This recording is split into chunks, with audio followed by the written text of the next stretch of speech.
Hello and welcome to York Observatory TeleTube, the online astronomy and astrophysics program written and presented by the students, faculty, alumni, and friends of York University. I'll be one of your hosts this evening. My name is Dorsa, and I'm joined by June, Marianna, Nakul, and Pouria, as well as Professor Hyde and Sunna, broadcasting live from AICO Observatory located at York University in Toronto, Ontario, Canada. York YouTube broadcasts every Wednesday night at 7:30 p.m. local Toronto time. For any questions or comments you have of our past shows, or if you have any suggestions for future topics, please send us an email at observe@yorku.ca. You can always connect with us on the Twitter or Instagram with the handle @York Observatory and Facebook at LNI Carswell Ops. Good evening, everyone. I'm Dorsa, and we're here from the LNI Carswell Observatory at York University. Tonight, we have a very special guest, Conor Hayes, who's going to talk about 5 Mars years of Curiosity rover cloud observations. We also have live imaging happening tonight, so that's great news. But before we go on with the presentation, we would like to mention that the observatory at York campus is in Toronto, and we would like to welcome you all to our show and to acknowledge the traditional land that our telescope is on. The observatory acknowledges its presence on the traditional territory of many Indigenous nations. The area known as Toronto has been caretaken by the Anishinaabe Nation, the Haudenosaunee Confederacy, the Huron-Wendat, and the Métis. It is now home to many Indigenous peoples. We acknowledge the current treaty holders, the Mississaugas of the Credit First Nation. Our stargazing and astronomical efforts join the long history and current practices of astronomy for this land. The observatory looks forward to continuing to learn and revitalizing our knowledge in this area. Before moving on to the presentation, we would like to let you know what you could see in the night sky in Toronto while observing live images of space from the observatory as we speak. Professor Hyde, Sunna, and Nakul, take it away. Hello. Here we go. We're taking your screen and sending you all the way over to the 1-meter telescope at York University. So here we go, transferring through time and space over to the planet Mars. That's right. We've got Mars up, and we've got a small profiler tool here. We are pointed at the planet Mars with the 1-meter telescope, and that is Mars that you see directly in the image here. Nakul, I believe you have some things to say about Mars and some other stuff as well. Of course, yeah. Before that, I want to tell about what's up in the sky this week. Welcome, everyone. Before we get started with our main show, we want to give you a little update on what you can see this coming week. This week, we have planets Jupiter, Mars, and Saturn are visible in the night sky. Saturn can be seen only in the evening, and Jupiter is up on the sky until midnight. The moon is in the waning Gobus phase today with an illumination of 64%. The moon rises after midnight and sets after the midnoon for this week. The stars which we can see after 8 p.m. are Vega, Denham, Capella, Aldebaran, and Regal. And after 12 p.m., we can see Sirius, Procyon, and Betelgeuse. We can even observe an open cluster Pleiades through binocular. Also get a chance to see the Geminids meteor shower today from 9 p.m. to 10 p.m. And yeah, now we are observing Mars from the 1-meter telescope at our observatory. And I have a fact to tell about it. Do you know why the Mars is in red color? Because due to the oxidation of iron. And I am going to give over to Marianna since she also have a fact to share about the Mars. Thank you, Nakul. So did you know that Mars has the highest mountain in our solar system? It is actually a volcano called Olympus Mons, and it's about 3 times the height of Mount Everest with a total height of 24 kilometers. Now I'm going to give it to Pouria for another fact. Thank you, Marianna. So did you know that the color of sunset on Mars is blue? That's so interesting because since we don't have that on Earth. I think Nakul has a final fun fact about Mars. Nakul, what do you have? I guess I just done with my fact, and now we can just give it over to June. Hey there. So, a few of you may know that Mars just passed opposition a few days ago on the 8th of December. Opposition is where in the case of Mars, is where Earth passes in between the Sun and Mars, making a straight line between all three of them. At this time, Mars was about 82 million kilometers away from Earth, and the next opposition will be January 2025, where Mars's closest approach at that opposition will be 96 million kilometers. This is in contrast to the 2003 opposition, which was the closest approach of Mars in 60,000 years. Looks like we have some Mars here. This is Professor Hyde. We're just going ahead and changing your Mars exposure times a little bit. For those of you who don't know, this is the Malin cam on the 1 meter, and this jumping around that you see, Mars is not actually wiggling like that. That is, in fact, our atmosphere. That's right. Our atmosphere does bounce around due to all that air moving around. Great for us, bad for planet viewing. So if we want to take away some of the bounces of the atmosphere, one of the things we can do is do averagings. So if I go ahead and turn on the averager here in Malin cam, the planet stops looking like it's bouncing around. So here we go. I'll just put that on real quick. And we do have a lovely image of the face of Mars. You're looking at sort of the main Tharsis region here in the middle of Mars with Amazonas and of course your Olympus Mons on the right. And you've got some nice, beautiful dark features that we actually can make out. So I highly recommend, if you are viewing Mars through any kind of telescope, to pull up the Mars Profiler and help you identify those surface features. Very, very fun stuff. Now, I think we're aiming for about 5 or so minutes of live viewing. So let me go ahead and turn this off. And there's one other really interesting thing we can try to do tonight, which is just put this back into auto exposure mode and let the planet sort of jiggle around with the atmosphere again. So as you can see, it immediately tries to raise the exposure time a little bit too high. So I'll pass this back over to our wonderful crew now. We'll go ahead and move the exposure back to where it's supposed to be and leave you with this last image of the planet Mars. So go ahead and capture the screen back, Dorsa and crew. That's all we have for Mars Folks today, and I'm giving it over to Pouria now, who will be introducing today's guest speaker now. Pouria, take it away. Thanks so much, Nakul. So now it's time to introduce tonight's guest, Conor Hayes. Conor Hayes is a doctorate candidate at York University, working under the supervision of Dr. John Moores. He obtained his Master of Science degree in Physics and Astronomy from York University in 2022. And also, he achieved his Bachelor of Science degree in Astronomy and Astrophysics from The Ohio State University in 2016. Conor Hayes is part of the environmental science team on the Mars Science Laboratory Curiosity Rover mission. And their current research, which primarily focuses on investigating the traits of easily evaporated molecules on the moon.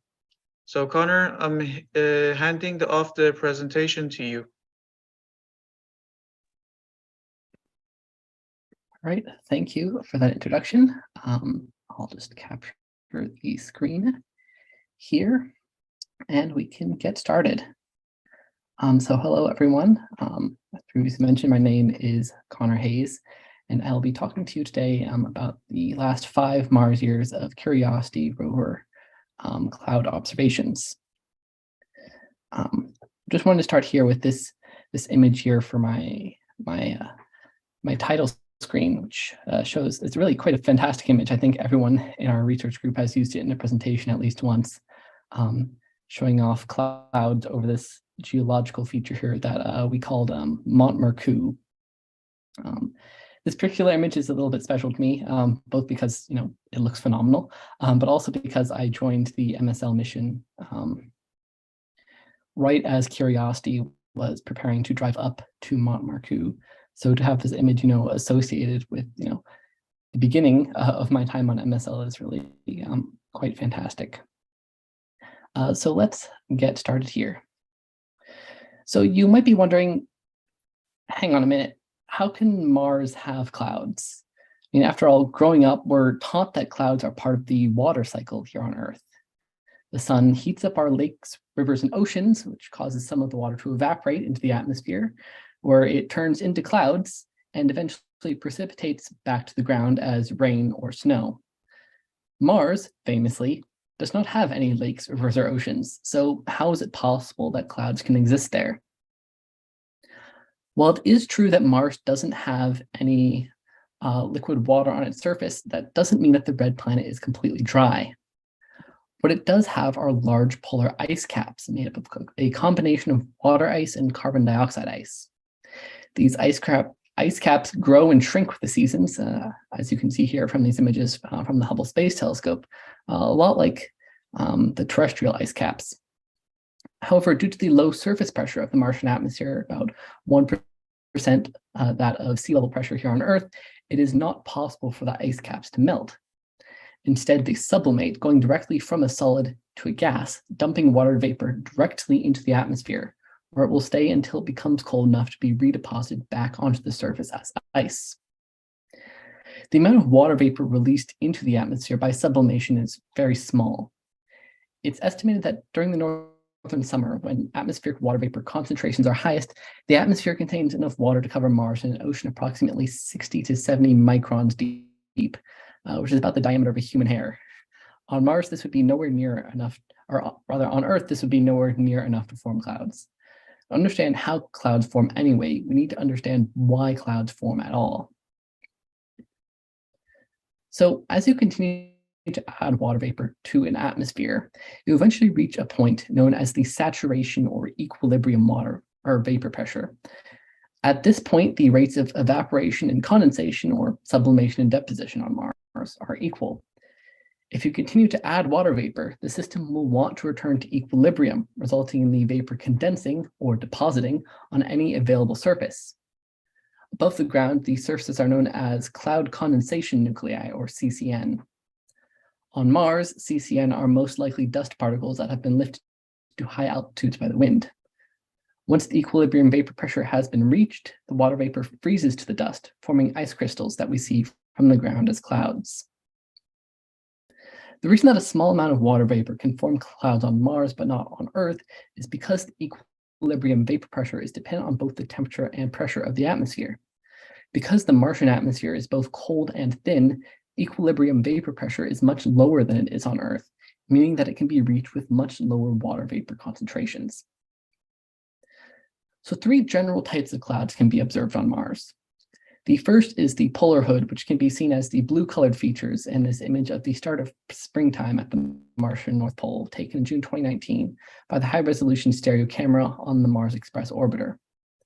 This is a large cloud feature that forms around each pole as atmospheric temperatures drop following the end of summer.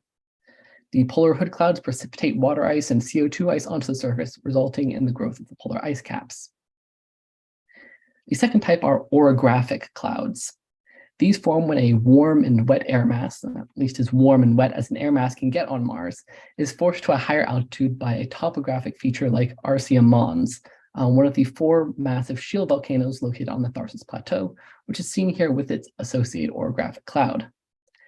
As the air mass rises, it cools off, dropping the equilibrium vapor pressure, which results in cloud formation.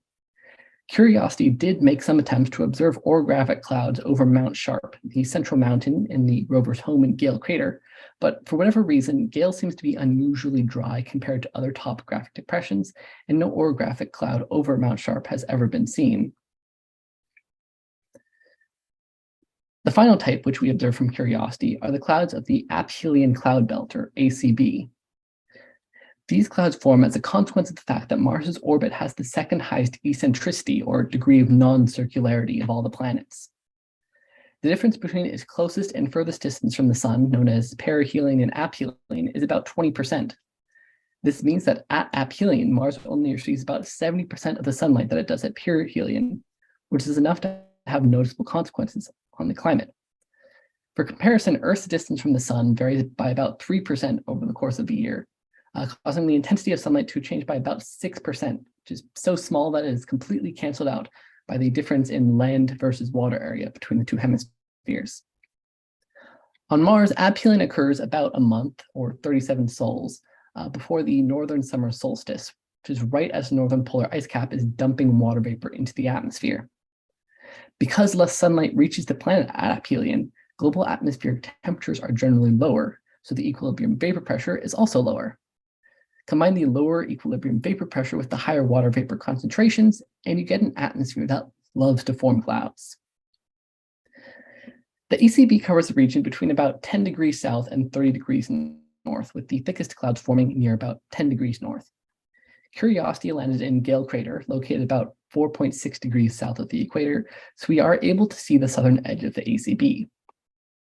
Our observations are primarily conducted using Curiosity's navigation cameras, or nav cams, which are located here on the rover's remote sensing mast. Although the primary purpose of the nav cams is to assist in rover navigation, hence their name, they are calibrated in such a way that allows us to use them for scientific observations as well. The Curiosity Cloud Observation Campaign was initially designed to mirror the campaign that was conducted in 2008 using the Surface Stereo Imager, or SSI, on board the Phoenix lander. Although operationally identical, the images from Curiosity are quite different from those returned by Phoenix, as the nav cams have an angular field of view that is over 3 times larger than that of SSI. Consequently, we are able to image an area of the sky that is almost 11 times larger. So now that we have some background, we can take a look at each of the components of the campaign as it exists today. The two longest running observations, the ones adopted directly from the Phoenix mission, are the Zenith and Super Horizon movies. These are 8-frame movies that cover approximately 5.5 minutes each. They differ only in the direction that they point, which is reflected in their names. Zenith movies point almost directly overhead towards the zenith, while Super Horizon movies point about 26 degrees above the horizon. These observations were implemented to fulfill several scientific goals, including the characterization of cloud opacities, morphologies, and angular velocities. So let's take a look at each, a Zenith and a Super Horizon movie. These look nice and all, but where are the clouds? Because Gale Crater is located about 15 degrees from the peak of the ACB and only about 5 degrees from its edge, the clouds that pass over Curiosity are very thin and almost always too faint to be observed by the naked eye. To see the clouds, we need to employ a method known as mean frame subtraction. To perform mean frame subtraction, we first create a mean frame by averaging together each of the 8 individual images that make up the movie. The mean frame basically represents everything in the movie that doesn't change with time. When we subtract it from the raw movie, what's left behind is everything that does change in time, which includes the clouds. If we take the movies we just saw and apply mean frame subtraction, the clouds appear as if by magic. The first major observation that was added to the campaign about 2.5 Mars years into the mission is the phase function sky survey. It consists of 9 3-frame movies that form a dome around the rover. With this observation, we image almost the entire sky, excluding the area surrounding the sun, as repeatedly pointing the nav cams at the sun is bad for their continued health. Here we can see a particularly spectacular phase function sky survey, beautiful clouds stretching from horizon to horizon. This little gap here is the sun safety zone, as the sun is located just about here. Do not want to point the cameras over there. So as the name suggests, the primary purpose of the phase function sky survey is to determine the phase function of the clouds over Gale. So as we can see here, when incoming sunlight encounters an ice particle in the cloud, that light is scattered in all directions, though not necessarily by the same amount in each direction. Light that continues going in the same direction, as if the ice crystal wasn't there at all, is said to have been forward scattered, while light that heads back in the direction that it came from is said to have been backward scattered. The phase function is, it basically tells us how much light is scattered in each direction between the forward and backward scattering directions.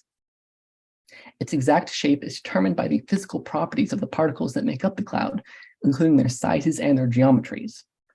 Knowing these things is important, both because they tell us about the conditions in the atmosphere where the clouds are forming, and because they are a critical component in the development of global climate models, or GCMs, as they have to include the effects of clouds on the environment.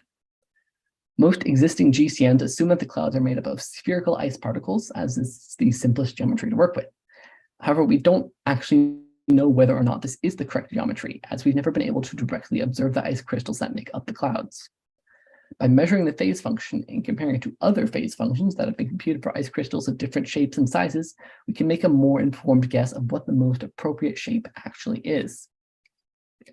So here we can see an example of that comparison, showcasing the Mars year 34 phase function against the phase functions of 7 ice crystal geometries that are often found in terrestrial water ice clouds. The Martian phase function lacks the peaks at 22 and 46 degrees that are responsible for optical displays like halos that are a common occurrence on Earth but have only been seen once on Mars by the Perseverance rover. This suggests either that the ice crystals on Mars are much smaller than those on Earth, or maybe that Martian water ice crystals have shapes unlike any of those that we see at home. For example, it's possible that the ice crystals in the clouds aren't really crystals at all. On Earth, it's easy to grow an ice crystal that is several orders of magnitude larger than the cloud, than the CCN that it condensed on, because there is just so much water vapor in the atmosphere. On Mars, you might not get enough water vapor you might only get enough water vapor to form a thin film of ice around the CCN, one that's maybe not much larger than the dust grain itself. You can imagine that a small icy dust particle would interact with light very differently than a large ice crystal would, leading to phase functions that look nothing alike. So the new addition to the cloud observation campaign is the cloud altitude observation, first implemented during the Mars year 35 ACB season. The creation of this observation was motivated by the discovery of cloud shadows ascending Mount Sharp during the Mars year 34 ACB season. Because we have very detailed maps of Gale, we're able to determine the physical speed of the shadows in meters per second, which is related to the speed of the clouds that cast the shadows. If you use a zenith movie taken simultaneously to find the angular velocity of the clouds, we can indirectly determine their altitudes, as clouds higher above the rover will look like they are moving slower than those at lower altitudes. So this is what a complete cloud altitude observation looks like. In the upper portion of the image is the zenith movie, with the cloud shadow movie down below. You can see the clouds moving from right to left in the zenith movie, as well as from top to bottom in the cloud shadow movie, with the clouds cast by those shadows moving up the mountain in the cloud shadow movie. The altitude derived from this particular cloud altitude observation was actually so high, approximately 80 kilometers, that we believe that these are carbon dioxide ice clouds, not water ice clouds. So here we can see a comparison between the cloud altitudes that we have seen with the cloud altitude observation and the typical cloud altitudes that we see here on Earth. In some respects, they're not dissimilar. Most clouds are found in the upper troposphere, while the highest altitude clouds are located in the upper mesosphere. However, because Mars's lower atmosphere is less vertically compact than Earth's, the typical clouds that we see over Gale are higher up than the typical clouds that we see here on Earth, while the highest CO2 clouds on Mars are nearly at the altitude that we consider the edge of space here on Earth. So for this next section, I'll mostly shut up and let you appreciate some of the best movies that we've taken. So we'll begin with noctilucent cloud observations.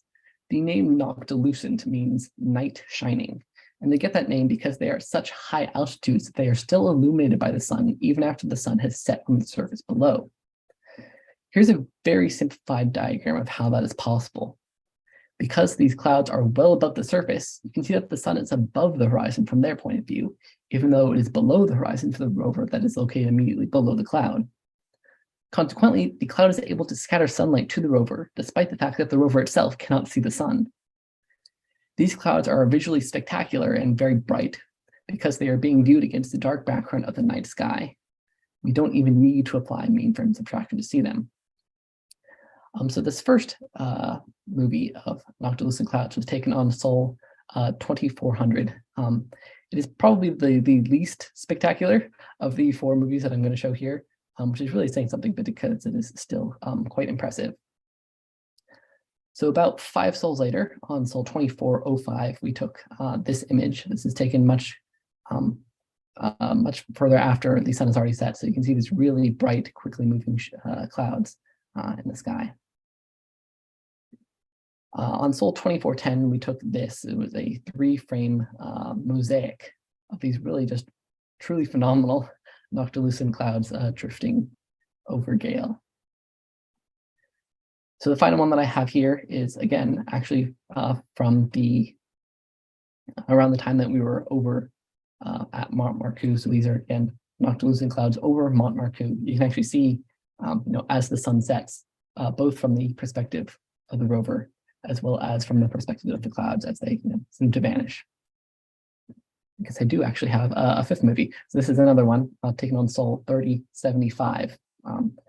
Here you can see, in addition to the regular noctilucent clouds, you can see these gravity wave clouds, which is something that I will be explaining a little bit more later.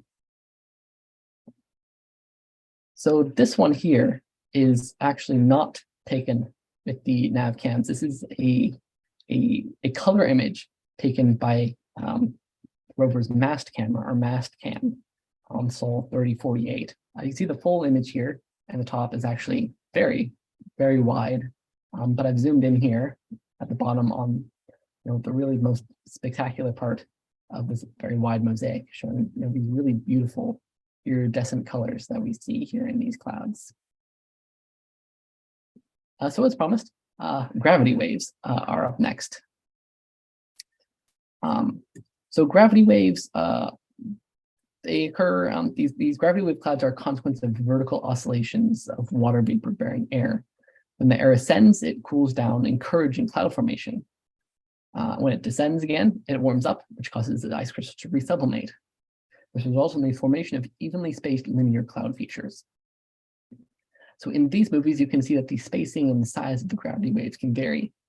They can either be very closely spaced together or very far spread apart, although admittedly this could be caused by altitude differences, with higher altitude gravity waves looking like they are closer together.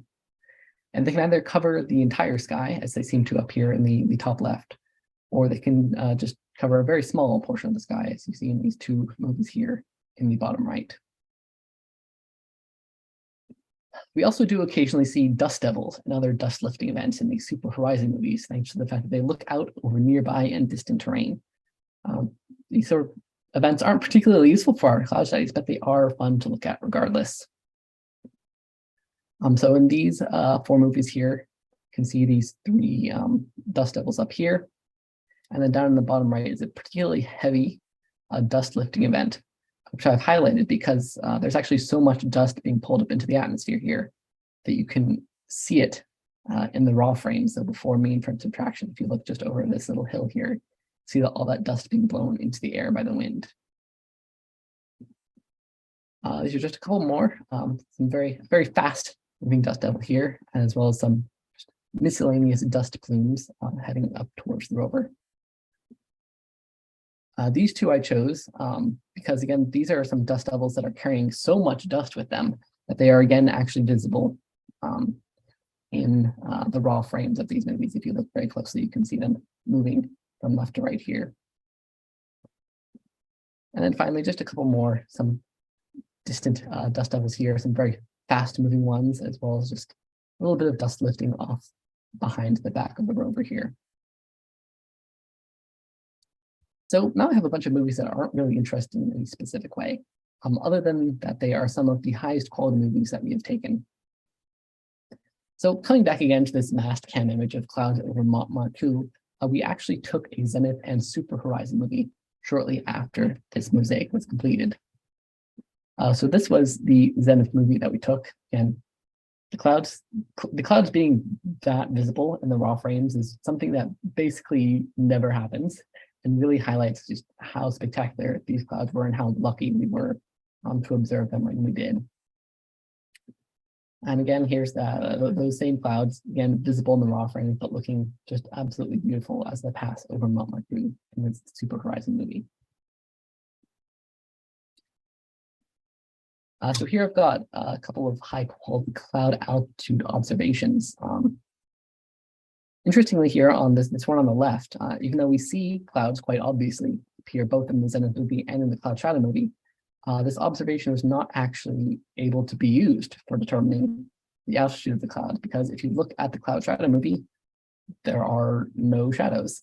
And so without the shadows, we cannot do that calculation that we need to do to find the cloud altitudes.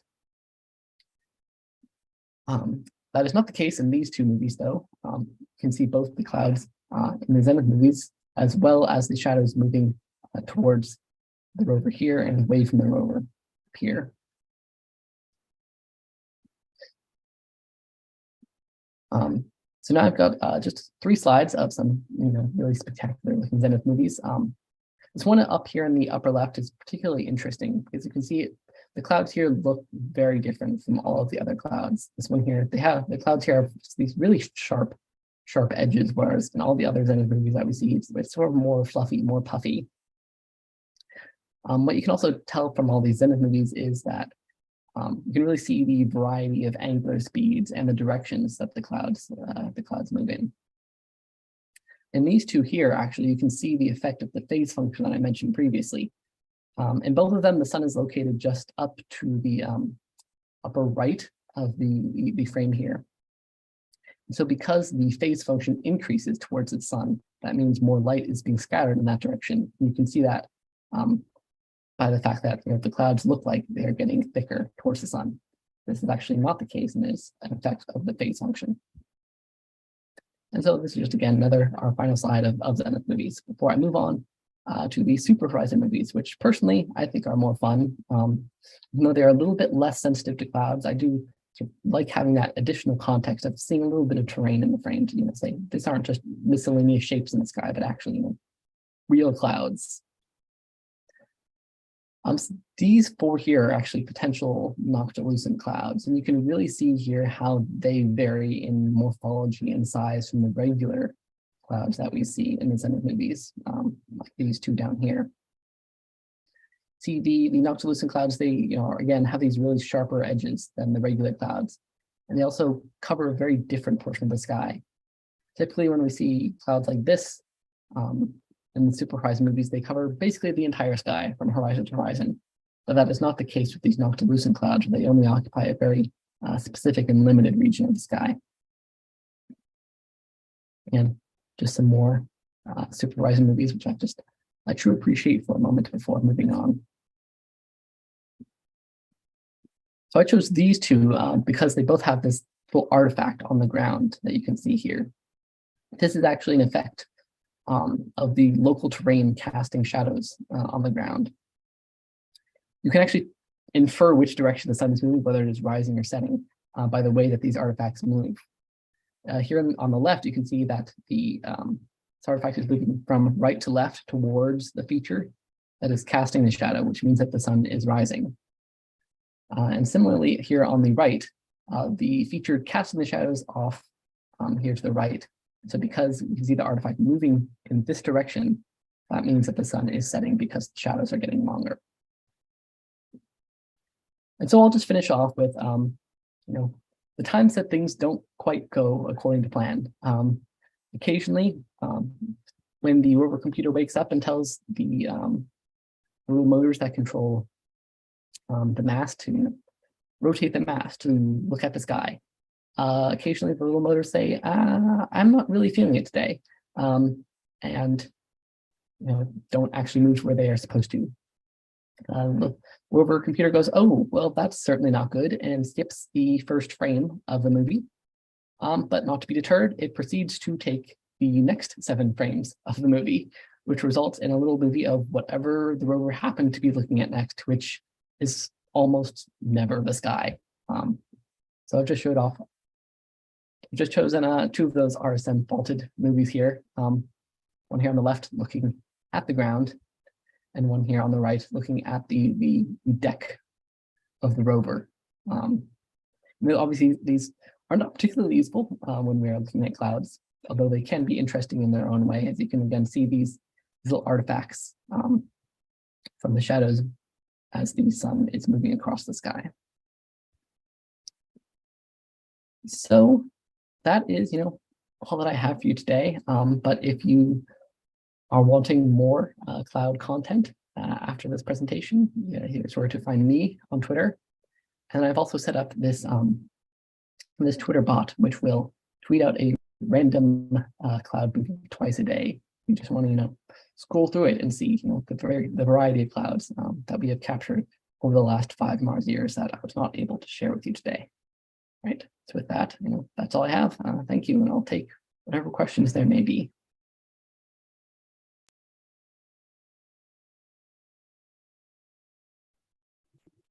That was an amazing presentation, Connor. I really enjoyed the movies of the clouds moving. I thought that was very, very cool.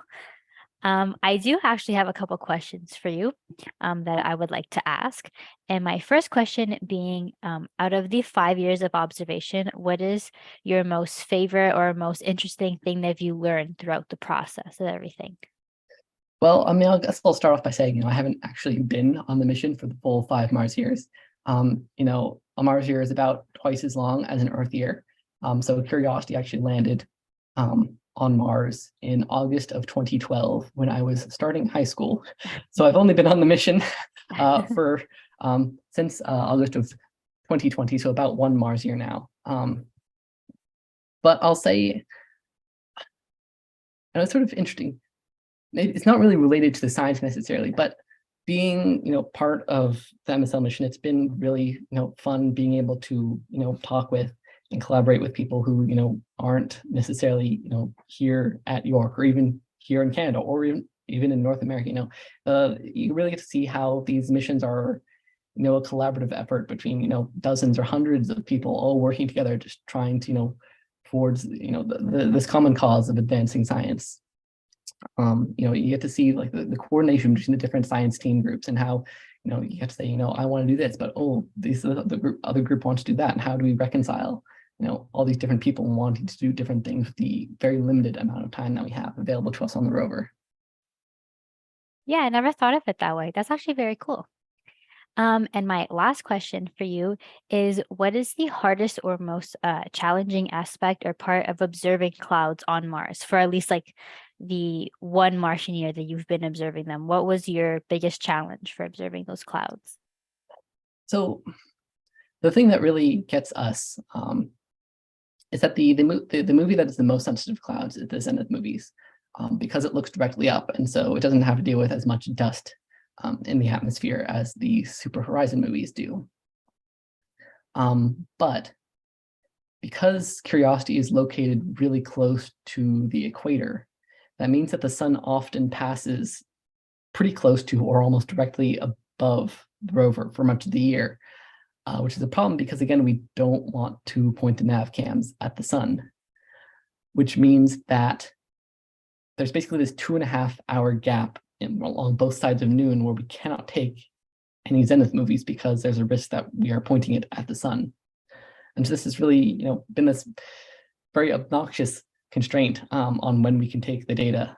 For example, at Phoenix, which the Zenith and Super Horizon movies were based off of that campaign, because Phoenix was located at the poles, it never had to deal with the sun, and so it could take as many movies as it wanted at whatever times of day that it wanted to.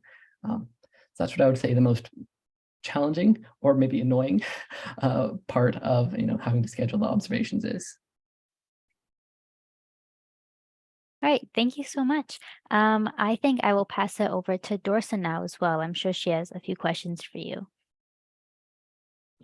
Yes, thank you so much for your presentation, Connor. That was actually very interesting. I have 3 questions for you actually. I have a general question first. What made you find interest in the Curiosity rover and in overall the Martian environment to begin with? It's a really interesting question, because it's sort of me being on Curiosity is a bit of a circular life moment. Because I can remember being very young, growing up and reading about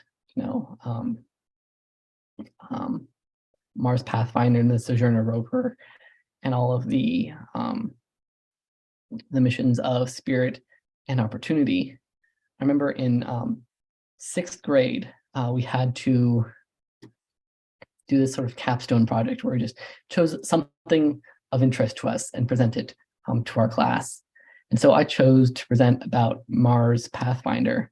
And a big part of that project for me was I actually built out of cardboard a 1-to-1 scale model of Mars Pathfinder and brought it with me to school, which was not the most wieldy object that I have had to carry around with me. But going from bringing this replica rover with me to class in 6th grade to now me actually working with Curiosity on Mars, this actual data is just, it's phenomenal for me. It really is. That's actually amazing. Wow. And also, just as you were talking about the clouds, a quick question popped into my mind, and it might be general, and maybe some the audience might have the same question. But do lightnings happen on Mars since it has clouds? And if not, why is that the case? So, lightning formation is not something that I am very knowledgeable about, but as far as I'm aware, there's never been lightning observed on Mars. I suppose it could be theoretically possible during, for example, global dust storms. You could have electrical charges from all of the dust particles rubbing together. But from what little I know about how lightning forms, there's just not enough content in the clouds to promote that kind of activity. All right, thank you so much. And my last question for you is, why do you think it's so important to research and learn about the Martian atmosphere and clouds? Because we already know that geologically Mars is a dead planet. So why is it so crucial to learn about it, especially its clouds? Well, in some respects, it's, the same question is like, why do we do anything? Why did we send, Juno to Jupiter? Why did we send New Horizons to Pluto? Why do we have this big, expensive JWST that we're using to look at the atmospheres of exoplanets? So to a certain extent, there's that point of, we do these things because we can. There are questions that we want to be answered, and we want to set out to answer those questions. But in a more practical sense, I guess, by building up models of the Martian atmosphere in the current day, we're able to better extrapolate backwards to how Mars was in the past, when there was maybe large liquid water oceans on the surface. You can say, given what we know about the atmosphere today, what happens if we make the surface pressure a little bit higher? What happens if we add a little bit more oxygen, a little bit more water, those sorts of things. All right, perfect. I think June has a couple of questions as well. Thank you so much, Connor. June, take it away. Hey there, Connor. So we see dust devils or vortex phenomenon in the atmosphere in movies about Mars, as well as a bunch of news stories, including one that I think was released yesterday about the Perseverance rover recording audio of a dust devil. How prevalent are they really on Mars? Or do we just hear about them a lot because they're interesting, but not because they're actually really common on Mars so much that we see them all the time? So it depends on the time of year that we're talking about. So I spent a lot of time in this presentation talking about the aphelion cloud belt season, which again occurs near aphelion. So during that period, we don't really see a lot of dust devil activities because the atmosphere is cooler. But at the other end of the year, near perihelion, the atmosphere heats up and it promotes a lot more dust activity.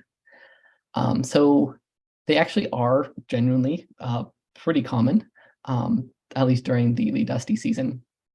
On Curiosity, we do look for dust devils, once or maybe every other sol. During the dusty season, we do see them in almost, if not most of those movies, and occasionally we see multiple, 3 or 4 of them in one movie. So genuinely, if you were just standing out there in Gale Crater and looking around, there is a better chance than not that you would see at least one, if not more, dust devils at any point during the day. So there is hope that they might remake the Bill Paxton movie Twister, but on Mars. Well, I mean, I guess I would say the problem there is that because the atmosphere is not very dense, the the wind speed, the actual force that the dust devils can exert is, in fact, not particularly impressive. I'll leave it to Holloway. Anyways, there was an instance in 2019 of a dust devil passing over the Insight lander. And with the Insight lander very close to running out of power due to dust buildup on its solar panels, could we hope for a dust devil to possibly come by soon and clean Insight up just a little bit? See, this is one of those things, sort of like the orographic clouds that we were hoping to see over Mount Sharp, because we see fog forming in basically every topographic depression on Mars, except for some reason, Gale Crater. And similarly, we see dust devils everywhere on the surface, except for apparently at the Insight landing location. There just really have not been as many dust cleaning events as were observed with previous solar-powered missions.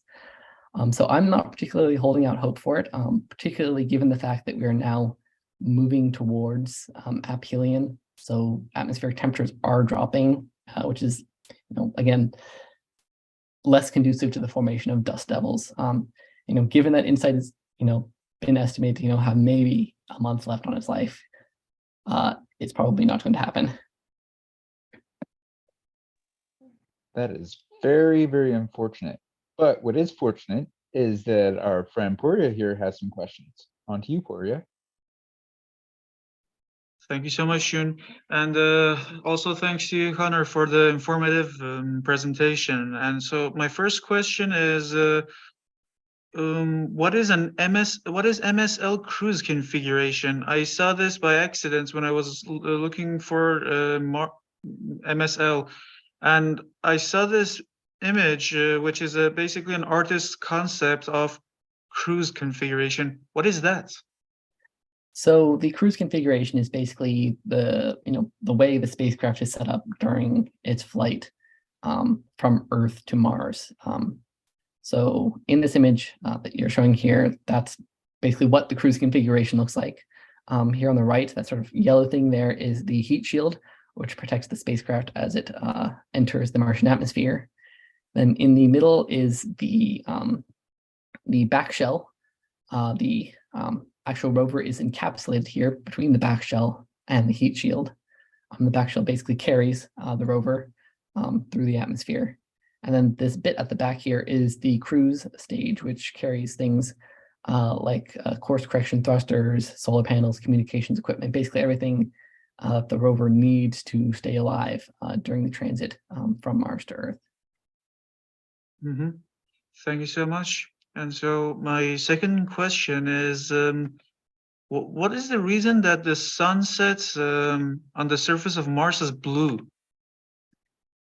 So color of the sky, both during the day and at sunrise or sunset, basically it depends a lot on the composition of the atmosphere.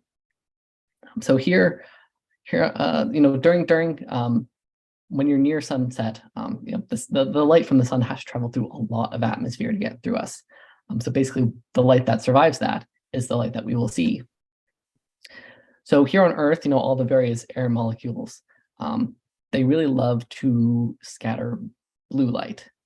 So when the light has to travel through a bunch of atmosphere at sunrise or sunset, basically all of that blue light has been scattered away. And so what we're left with is the red, which is why we see red sunsets here on Earth. But on Mars, it's quite different because the dominant scattering center in the Martian atmosphere is all of the dust particles, which love to scatter red light. And so as a consequence, the blue light is just a little bit better at surviving the transit through the atmosphere. So when it has to pass, this really long distance through the atmosphere, a lot of the red light is scattered away, leaving behind just the blue light, which is why we then see a blue sunset. Interesting. Thank you so much, Conor. And I'm going to pass this to my friend Nakul. Nakul, it's your turn now. Thank you so much. And I have one question for you, Conor. So my question is, can we expect any mission on future for Mars, like the Curiosity rover mission? Well, we do know that there is another rover operating on Mars right now, Mars 2020, or the Perseverance rover, which is very heavily based on the technology first pioneered by Curiosity. But in the immediate future, where immediate means a decade or two, the big thing that's coming to Mars is the Mars Sample Return mission. So Perseverance has already started this. It every so often it drills into the rocks on Mars and picks up a sample of that rock, and then deposits it into a tube, which it then carries around with it. So then, at some point in the future, it's going to go to a drop-off location and pull those tubes out and leave them on the ground, and then a future lander will actually come, land, near where Perseverance is, pick those tubes up, and then fly them back to Earth, so we can actually get our first actual analysis of Martian rocks here on Earth. That's great. Thank you so much for answering my question.